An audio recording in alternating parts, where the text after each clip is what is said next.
नाशिक शहरामध्ये वाढती गुन्हेगारी रोखण्यासाठी पोलीस आयुक्तालयाकडून घातक हत्यारे बाळगणाऱ्या आरोपींविरोधात विशेष मोहीम राबवण्यात येते। त्याच पार्श्वभूमीवर आडगाव पोलीस स्टेशनच्या गुन्हे शोध पथकाने मोठी कारवाई करत एका सराईत गुन्हेगारास गावठी कट्ट्यासह जेरबंद केले।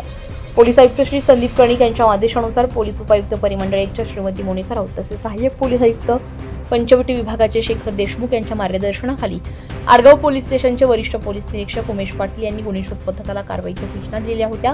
दिनांक 24 मे 2026 रोजी आडगाव पोलीस स्टेशनच्या गुन्हे शोध पथकातील पोलीस हवालदार दादासाहेब वाघ यांना गुप्त बातमीदारामार्फत माहिती मिळाली की माणूरगाव स्मशानभूमीजवळ एक इसम कमरेला विना परवाना गावठी कट्टा लावून फिरत आहे।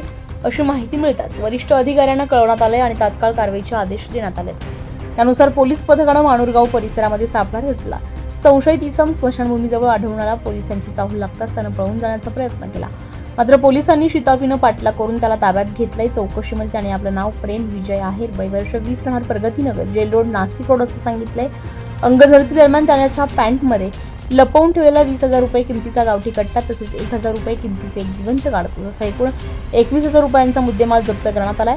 या प्रकरणी आडगाव पोलीस स्टेशनमध्ये आरोपी विरोधात गुन्हा दाखल करण्यात आलाय। तर त्याने विना परवाना शस्त्र का बाळगलं होतं तसेच ते कुठून आणले याचा पुढील तपास पोलीस उपनिरीक्षक भगवंत घोडे करतायत। ही कारवाई वरिष्ठ पोलीस निरीक्षक उमेश पाटील यांच्या नेतृत्वाखाली सहाय्यक पोलीस निरीक्षक निखिल बोंडे, पोलीस उपनिरीक्षक विकास पंचमुख, भगवंत घोडे, पोलीस हवालदार दादासाहेब वाघ, इमान शेख, शिवाजी आव्हाड, निलेश काटकर तसेच पोलीस अंमलदार सुमित शिंदे, शक्ती पेंढारकर, मनोज मोरे, अक्षय गोसावी, रवींद्र लेलके, वैशाली बच्छाव आणि कामिनी कांदळकर यांनी यशस्वीरित्या पार पाडली आहे।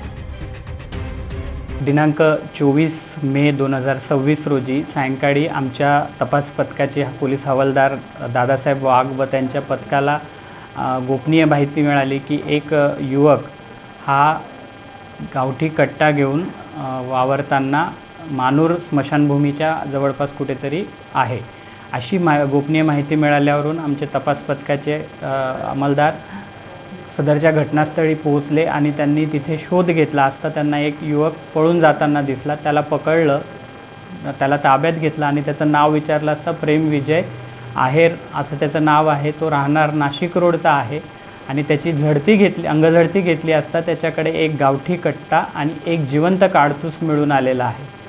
ते गुन्ह्यामध्ये जप्त करण्यात आलेला आहे आणि या गुन्ह्यामध्ये इथे तो कट्टा आणि ते काडतूस त्यांनी नेमकं कुठून आणलं आहे याबाबतचा तपास सुरू आहे।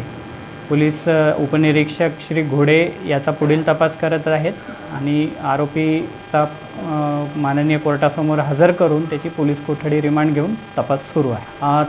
अद्याप माझ्याकडे ते रेकॉर्ड उपलब्ध नाही, पण आम्ही तो शोध घेतो की त्याच्यावर यापूर्वीचे काही गुन्हे दाखल आहेत किंवा कसे जर असतील तर त्या अनुषंगाने कारवाई करण्यात येईल।